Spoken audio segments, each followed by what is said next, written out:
और अकर्म का जो फल है, अफल है, वो स्वयं भोगता है। इसमें कोई मुंशी काम नहीं आता। श्री राम जय राम। उसका कोई विकल्प नहीं है, अपने कर्मों का फल स्वयं भोगना है। अरे कभी समय था, मैंने रामावतार में वृक्षों की आड़ से तेरा वध कर दिया था, तू राजा बाली था, लेकिन आज उस समय मिला, आज तेरा मेरा हिसाब बराबर हो गया। तो चिंता मत कर, वहां भेज दिया भगवान ने। इधर दारुक नाम का सारथी आया, भगवान से गरजने लगा, मैं उसे छोड़ूंगा नहीं। भगवान ने कहा आप गर्मी गर्मा मत करो, सावधान हो जाओ। अर्जुन आए, अर्जुन ने कहा मेरी गांडी क्षमा नहीं करेगी। भगवान ने कहा तुम्हें अभी भी अपने गांडी ऊपर बड़ा भरोसा है ना, तो तुम जाओ द्वारिका चले जाओ, बचे खुचे यदुवंशियों को और मेरी पत्नियों को लाकर मेरे हवाले करो, क्योंकि मेरे जाते ही द्वारिका लुप्त हो जाएगी। अर्जुन पहुंचे हैं द्वारिका से, यदुवंशियों को और भगवान की पत्नियों को लेकर चले, और रास्ते में कोल भीलों ने हरण कर लिया। आज अर्जुन को पश्चाताप हुआ। वही गांडीव है, वही पार्थ अर्जुन है, वही सब कुछ है, परंतु कन्हैया बीच में नहीं। इसलिए आज कोल भीलों से भी अर्जुन परास्त हो गया। श्री राम जय राम। आज अर्जुन कहते हैं कि वास्तव में मुझे भान हो गया कि बिना मेरे कन्हैया की इच्छा के वृक्ष के पत्ते भी हिलने वाले नहीं। भगवान की इच्छा के बगैर वृक्ष का पत्ता भी नहीं डोलता।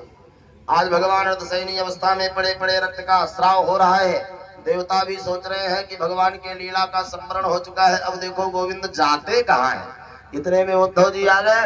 उद्धव ने कहा माधव आप कहाँ जा रहे हो। भगवान ने कहा उद्धव सावधान हो जाओ, मैं तो प्रकट होता हूँ अंतर ध्यान हो जाता हूँ, मैं प्रकट होता हूँ अंतर ध्यान होता हूँ, मैं अवतार लेता हूँ अंतर ध्यान होता हूँ, कहाँ जाऊंगा। देवता सोच रहे देखो 125 साल बीत गए, अब ये जाते कहाँ हैं।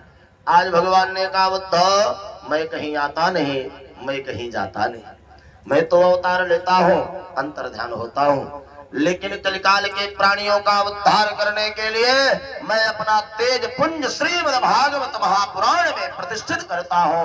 और कलयुग में जो कोई भागवत का आश्रय लेगा वो समझ लो हमारा ही आश्रय ले रहा है, और मैं उसका पूर्ण रूप से उद्धार करूंगा। ये भगवान का वाक्य है। इतने में भगवान के शरीर से दिव्य तेजो में पुंज प्रकट हुआ और वह श्रीमद् भागवत महापुराण में समाहित हो गया। इसीलिए श्रीमद् भागवत महापुराण को भगवान द्वारिका नाथ का पावन विग्रह कहा जाता है। बोल भागवत भगवान की जय। निकुंज में विराजे घन श्याम राधे राधे, निकुंज में विराजे घन श्याम राधे राधे, निकुंज में विराजे घन श्याम राधे राधे, निकुंज में विराजे घन श्याम राधे राधे।